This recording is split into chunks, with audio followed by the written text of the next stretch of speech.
பெரிய ஊர்ல ஒரு பெரிய ஒரு மகாராஜா ஒரு அரசன் இருந்தாரா.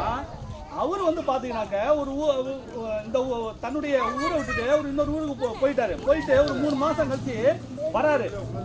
வந்துட்ட உடனே கணக்கு வழக்கெல்லாம் பாக்குறாரு. என்னது ஒரு ராஜா கணக்கு வழக்கெல்லாம் பார்க்காம இருந்தாருன்னா அந்த அந்த நாடு நல்லா இருக்குமா? ஒரு ராஜா கணக்கு வழக்கெல்லாம் பார்க்கலன்னா அந்த நாடு நல்லா இருக்குமா? கணக்கு வழக்கெல்லாம் பார்க்கவே இல்லைனாக்க என்ன ஆயிடும் அந்த நாடு? சொல்லுங்க, குட்டிச்சவரா ஆயிரும். இப்போ இப்ப நம்ம ஊர்ல சிஎம்லாம் இருக்கிறாங்களா, சிஎம்லாம் எந்த ஒரு கணக்கு வழக்கெல்லாம் பார்க்காம இருப்பாங்களா? சொல்லுங்க, கணக்கு வழக்கு பார்க்காம இருப்பாங்களா?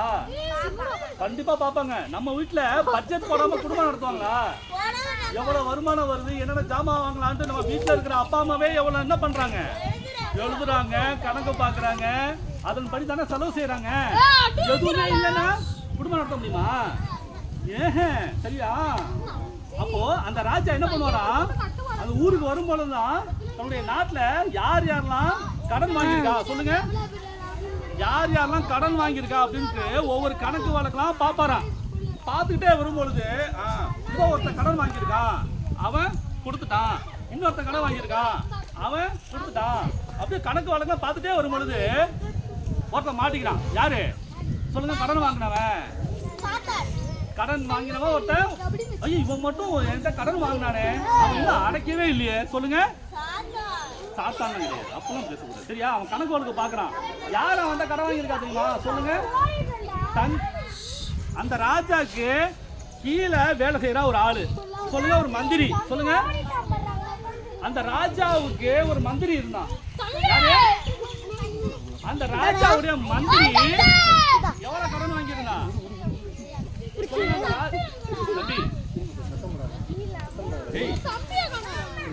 வருவான்டா, சொல்றத கவனமா கேளுங்க. பாப்பா, எனக்கு கவனிக்கிறியா இல்லையா? சரி, ஹலோ. சரி, அந்த ராஜாவோட கீழே வேலை பார்க்கிற சொல்லுங்க மந்திரி எவ்வளவு கடன் வாங்கியிருந்தா? சொல்லுங்க, 10,000 கடன் வாங்கியிருந்தான். தம்பி, நான் அண்ணன் கேள்வி கேட்பேன், அவட திரும்பாத, தயவு செய்து யாரும் திரும்பாத. அந்த மந்திரி எவ்வளவு கடன் வாங்கியிருந்தான்? 10,000 கடன் வாங்கியிருந்தான். அப்போ இந்த ராஜா என்ன பண்ணிட்டாரு? கண்டுபிடிச்சிட்டாரு. சரிங்களா? தனக்கு கீழே வேலை பார்க்கிற இவன் இன்னும் கடன் தரவே இல்லை, வட்டி முதல்ல அடைக்கவே இல்லை. அவன் வாங்கினது எவ்வளவு? அவன் வாங்கினது 10,000. வட்டிக்கு மேல எவ்வளவு ஆயிடுச்சு? சொல்லுங்க, 20,000 ஆயிடுச்சு. உடனே அவனுடைய அந்த ராஜா ஒண்ணு வேலைக்காரன் கட்டளையிட்டான். வேலைக்காரன் கட்டளையிட்ட உடனே போய் அவனை போய் கூட்டிட்டு வா அந்த மந்திரிய அப்படின்னு. வேலைக்காரன் என்ன பண்ணா? கூட்டிட்டு வர போய் அந்த மந்திரியை கூட்டிட்டு வந்துட்டான். அப்போ எதுவுமே தெரியாம நம்ம மந்திரி என்ன யாரு முன்னாடி நிக்கிறாரு? ராஜா முன்னாடி நிக்கிறாரு. அப்ப ராஜா என்ன கேட்டிருப்பாரு? டேய், நீ கடன் வாங்கி எத்தனை மாசம் ஆகுது? நிறைய மாசம் ஆகுது, நீ இன்னும் கடனே கட்டவே இல்லை. எனக்கு இப்ப காசு தேவைப்படுது, அதனால நீ என்ன பண்ண, இப்பவே உடனே நான் கொடுத்த 10,000 வட்டியையும் சேர்த்து 20,000 உடனே எடுத்து வை. எவ்வளவு எடுத்து வை அப்படின்னு ராஜா ஒரே போடு எப்படி அப்படின்னு போட்டாரு. அப்போ இவன் என்ன பண்ணா தெரியுமா? யாரு? அந்த மந்திரி என்ன பண்ணா? சொல்லுங்க, கதற ஆரம்பிச்சுட்டான். சொல்லுங்க, ராஜா ராஜா என்கிட்ட அந்த அளவுக்கு பணமே இல்ல, என்னால கட்டவே முடியல அப்படின்னு சொல்லிட்டு ராஜா முன்னாடி சொல்லுங்க கால்ல உளுந்து கதற. அவனால பணம் கட்டவே முடியல. சரிங்களா? சொல்லுங்க, பணமே கட்டவே முடியல, அவன்கிட்ட இல்ல. அதனால என்ன பண்ணா? ராஜாவை போட்டு உழுகிட்டு இருக்கான். ராஜா ராஜா என்ன மன்னிச்சிடுங்க, இவ்வளவு பணத்தை என்னால கட்ட முடியாது, கட்ட முடியாது. என் பொண்டாட்டிக்கு உடம்பு சரியில்லை, என் பிள்ளைங்களுக்கு உடம்பு சரியில்லை அப்படின்னு சொல்லிட்டு ஏதோ காரணம் சொல்லி என்ன பண்ணிட்டான்? அந்த ராஜா கிட்ட சொல்லிட்டான். அப்போ இந்த ராஜா என்ன பண்ணாரு? அண்ணே பரவாயில்ல, அவனுக்கு இடம் இருக்கு, அண்ணனுக்கு, சரியா? சரி, ஓகே. இந்த ராஜா கிட்ட இவன் ரொம்ப அழுது கண்ணீர் விட்டதால அந்த ராஜா என்ன பண்ணாரு? அந்த ராஜா என்ன பண்ணாரு? உடனே அந்த கடன் அவர் என்ன பண்ணிட்டாரு? சொல்லுங்க, மன்னித்து விட்டார். ஏன்னா அந்த ராஜா ஒரு பாத்தீங்கன்னா ஒரு நிறைய ராஜாவுக்கு என்ன இருக்கா, நெஞ்சில ஈரமே இருக்காது. ஆனா இந்த ராஜாவுக்கு என்ன இருக்கு சொல்லுங்க? இரக்க குணம், இரக்கம், பாசம், நேசம். மத்தவங்க அழுதாலே இந்த ராஜாவுக்கு தாங்காதான். அப்போ இந்த மந்திரி இந்த ராஜாவுக்கு முன்னால என்ன பண்ணாரு? அழுதுகிட்டே இருந்தார். சொல்லுங்க, ராஜா ராஜா அப்படின்னு சொல்ல அழுது ராஜா கிட்ட கெஞ்சவும் அந்த ராஜாவுக்கு என்ன ஆயிடுச்சு? மனசு அப்படியே இழகிட்டாரு. இப்படி எல்லாம் கண்ணீர் ஊறானையா அப்படின்னா நம்ம எவ்வளவு கஷ்டப்பட்டிருப்போம். குடும்பத்துக்காக தானே கடன் வாங்கின, அதனால என்ன பண்ணலாம், இந்த 10,000 ரூபாய நம்ம மன்னிச்சு விட்டுறலாம் அப்படின்னு சொல்லிட்டு சரிடா போடா இவ்வளவு அதான் எல்லாத்தையும் அவர் மன்னிச்சுட்டாரு. சரி போ, நீ எந்த காசையும் நீ தர வேணாம், நீ எப்போ போல நீ என்ன பண்ண, நீ வீட்டுக்கு போ அப்படின்னு சொல்லிட்டு மன்னிச்சு விட்டுட்டாரு அந்த கடனை. மன்னிச்சு விட்டோன்னே இவர் என்ன பண்ணாரு?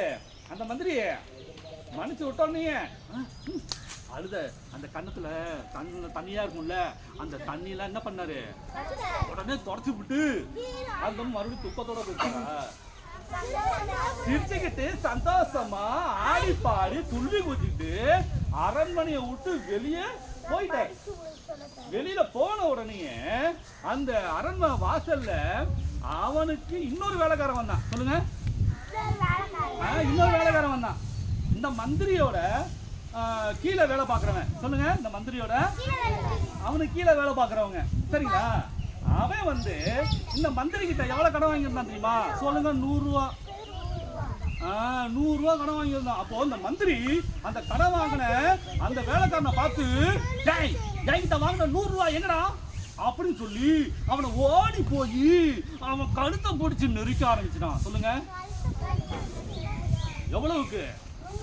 100 ரூபா. ஏண்டா, நான் உனக்கு 100 ரூபா கொடுத்து எவ்வளவு நாள், 100 நாள் ஆகுது, நீ இன்னமும் 1 ரூபா கூட கொடுக்கவே இல்லை அப்படின்னு சொல்லிட்டு அவன் கழுத்தை நெருக்க ஆரம்பிச்சான்.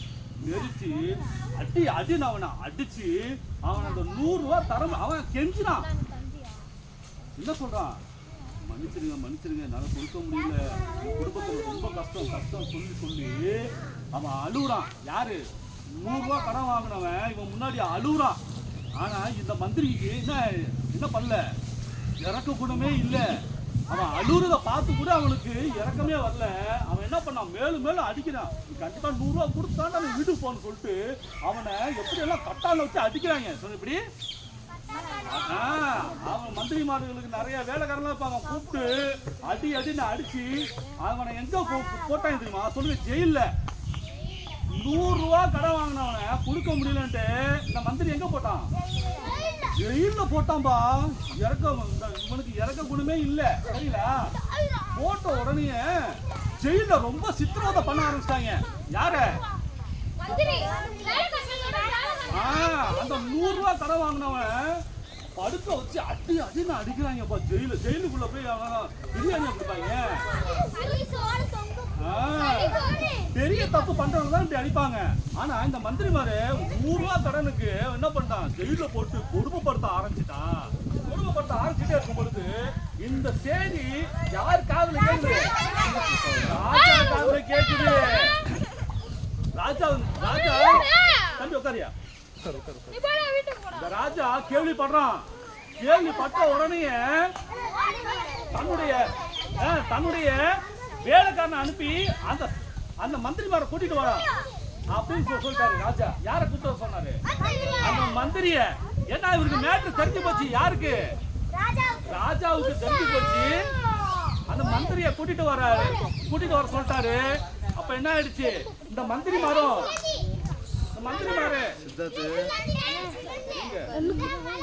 இருக்கட்டும் உட்காரு முதல்ல. இருக்கட்டும்டா, சரி பரவாயில்ல. இந்த கதை முடிய போது கொஞ்சம் உட்காருங்க. மந்திரி எப்படி வராரு அரண்மனைக்குள்ள? சொல்லுங்க, ஜாலியா வராரு. ஏன்னா ராஜாவுக்கு இந்த விஷயம் தெரியும்னு யாருக்கு தெரியாது? மந்திரிக்கு தெரியாது. அதனால ராஜா என்ன கூப்பிட்டாரே அப்படின்னு சொல்லிட்டு ஜாலியா அப்படி வராரு. ராஜாவே சொல்லுங்க ராஜா அப்படின்னு ஜாலியா வராரு. யாரு? மந்திரி ஜாலியா வராரு. நீங்க உட்காரு. அரிசி இருக்குற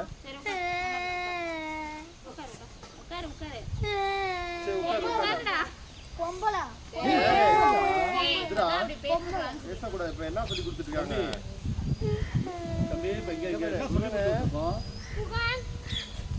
சொல்லுங்க ராஜா முன்னாடி. ராஜா முன்னாடி சொல்லுங்க ராஜா அப்படின்னு சொல்லிட்டு ஜாலியா வந்து நிக்கிறாரு. அப்போ டேய் நான் உனக்கு எவ்வளோ கடன் பண்ணிச்சேன் அப்படின்னு கேட்கும் பொழுது ராஜா 10,000 ராஜா 10,000 கடன் வாங்கியிருக்கான். அது தம்பி நல்லா ஒரு மன்னிச்சு விட்டாரு.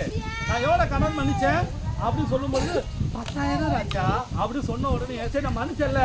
அப்போ உனக்கு கீழே ஒரு வேலைக்காரன் ஒரு 100 ரூபாய் கடன் வாங்கினே அவனை மன்னிச்சியா அப்படின்னு ராஜா கேட்டாரு. அப்ப என்ன பண்ணிட்டான் திருவார காண போன முந்தி பண்ணி முடிக்கிறான்.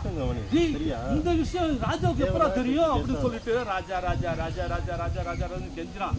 யாரு இந்த மந்திரி இல்ல ராஜா அது இல்ல ராஜா அந்த ராஜா இந்த ராஜா சொல்லி சொல்லி இவன் ராஜாவையே என்ன பண்ண போறான் குழப்பம் பண்ண பாக்குறான்.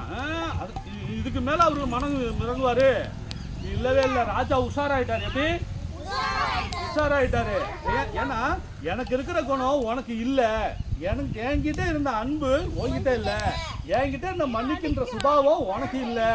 அதனால நான் என்ன பண்றேன், நீ இந்த கேடுகட்ட காரியத்தை பண்ணதுனால நீ அவனை மன்னிக்காததுனால வெறும் 100 ரூபாய்க்கு நீ மன்னிக்காதனால நான் உன்னை என்ன பண்றேன், நீ அவனை 100 ரூபாய்க்காக ஜெயில போட்டில்ல இப்போ என்ன பண்ணு, நீ என்கிட்ட வாங்கின 10,000 அதுவும் இல்லாம வட்டியும் சேர்த்து 20,000 ரூபாய எனக்கு இப்பயே கொடு அப்படின்னு சொல்லிட்டு நீ கொடுத்ததும் இல்லாம உன்னை ஜெயில போடுறேன் அப்படின்னு சொன்ன உடனே அந்த 100 ரூபா கொடுத்த ஜெயில போட்டான்ல அவனை விடுதலை ஆக்கிட்டு மந்திரி எங்க போயிட்டாரு, உள்ளரக தூக்கி போட்டாரு. அங்க மந்திரிக்கு சும்மா செம்ம சாப்பாடு. எப்படி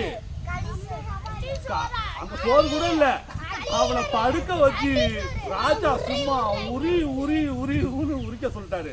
அப்போ வாழைப்பழம் உரிக்கிற மாதிரி அவனை உரிச்சு தள்ளிட்டாங்க. அப்போ இவனுக்கு தேவையா, ராஜா அவனுக்கு எவ்வளவு ரூபா மன்னிச்சாரு, 10,000 ரூபா அவ்வளவு மன்னிச்சார்ல. இவன் கேவலம் ஒரு 100 ரூபாய்க்கு மன்னிச்சா என்னையா? இப்ப என்ன பண்றாங்க, இப்போ டபுள் மடங்கு அவனுக்கு தண்டனை கிடைச்சிருச்சா? இவனுக்கு பணமும் கொடுக்கணும் அடியும் வாங்கிட்டான். சரிங்களா? அப்போ நாம என்ன பண்ணணுமா சொல்லுங்க, மன்னிக்கணும். மற்றவங்க செய்கின்ற செயல்கள் சில தவறுகளையும் என்ன பண்ணணும் சொல்லுங்க, மன்னிக்கணும். சொல்லுங்க. இப்போ மன்னிக்காதனால பாருங்க ஒருத்தருக்கு ஒருத்தர் சண்டையெல்லாம் போட்டுருக்காங்க. அப்போ நமக்கு என்ன பண்ணும் உள்ளத்துல சொல்லுங்க, மன்னிக்கின்ற சுபாவம். ஒருவருக்கொருவர் தயவாயும் மன உருக்கமாயும் இருந்து கிறிஸ்துவுக்குள் தேவன் உங்களுக்கு மன்னித்தது போல நீங்களும் ஒருவருக்கொருவர் மன்னியுங்கள். எபேசியர் 4:32 சொல்லுங்க. ஒருவருக்கொருவர் தயவாயும் மன உருக்கமாயும் இருந்து கிறிஸ்துவுக்குள் தேவன் உங்களுக்கு மன்னித்தது போல நீங்களும் ஒருவருக்கொருவர் மன்னியுங்கள். 32. வெரி குட், சூப்பர், கை தட்டுங்க. அப்போ நாம என்ன பண்ணுமா, இயேசுப்பா நம்மளுக்கு மன்னிச்சிருக்கார்ல, சிலுவையில நம்மளை எல்லாரும் மன்னிச்சார்ல. தம்பி என்ன கவனிங்க, இயேசுப்பா சிலுவையில் நம்ம எல்லாரையும் மன்னிச்சார்ல. நாம என்ன பண்ணோம், மற்றவர்களையும் மன்னிக்கணும். சரிங்களா? ஒரு சின்ன தவறு செஞ்சாலும் மன்னிச்சிடணும். நம்ம மன்னிச்சாதான் நம்ம எல்லாரும் இயேசுப்பா பிள்ளைகள். தம்பி என்ன கவனி,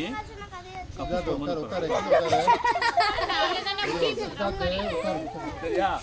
நாம மற்றவர்களை மன்னித்தால்தான் நாம யாருடைய பிள்ளைகளா இருக்க முடியும், இயேசுவோட பிள்ளைகளா இருக்க முடியும். நாம அடுத்தவங்க மன்னிக்கவே இல்லை, எதுக்கெடுத்தாலும் மற்றோட சண்டைக்கு போறோம் அப்படின்னா நம்மள்ட்ட என்ன இல்லை, மன்னிக்கின்ற சுபாவம் இல்லை. இப்ப எங்கெல்லாம் பாக்குறோம், மன்னிக்காதனாலதான் நிறைய இடத்துல சண்டைகள்லாம் வருது, விரோதங்கள் வருது, பகைகள் வருது, சண்டைகள் வருது. இப்போ எல்லாரும் மன்னிச்சுட்டாங்கன்னு வைங்களேன், எங்கேயாவது சண்டை நடக்குமா? எங்கேயாவது கோபம் வருமா? வரவே வராது. சரிங்களா? அப்போ நம்ம எல்லாரையும் மன்னிக்கணும். சொல்லுங்க. நானு இப்ப சொல்லுங்க. நானு எல்லாரையும் மன்னிக்கிறேன். எனக்கு தீங்கு செய்தவர்களை நான் மன்னிக்கிறேன். இனிமே அவர்களை தண்டிக்க மாட்டேன், அடிக்க மாட்டேன், போட மாட்டேன், கெட்ட வார்த்தை பேச மாட்டேன், திட்ட மாட்டேன். மாறாக ஏசப்பாவை போல் மற்றவர்களை நான் மன்னிப்பேன். கிறிஸ்துவுக்குள் தேவன் எனக்கு மன்னித்தது போல நானும் மற்றவர்களுக்கு மன்னிப்பேன், மன்னிப்பேன், மன்னிப்பேன். கை தட்டுங்க. சரி, இந்த வசனம் அண்ணன் சொல்லி கொடுத்துட்டல. சொல்லுங்க. ஒருவருக்கு ஒருவர் தயவாயும். அப்போ நீங்க எப்படி இருக்கணும்? ஒருவருக்கு ஒருவர். இங்க பாருங்க. ஒருவருக்கு ஒருவர் யாரு? உங்களை சுத்தி உள்ளவங்க தான் ஒருவருக்கு ஒருவர். சொல்லுங்க. தயவாயும். ஒருவருக்கு ஒருவர் தயவாயும் மன உருக்கமாயும் இருந்து. இந்த இடத்துல சண்டை வருதா? இல்ல. அப்ப நம்ம எப்படி இருக்கணும்? தயவா இருக்கணும், மன உருக்கமாயும் இருக்கணும். சரிங்களா? அப்போ ஓகே. மன உருக்கமாயும் இருந்து கிறிஸ்துவுக்குள் தேவன் உங்களுக்கு மன்னித்தது போல நீங்களும். எபேசியர் 4:32. Very good. Super super. ஜோர கை தட்டுங்க.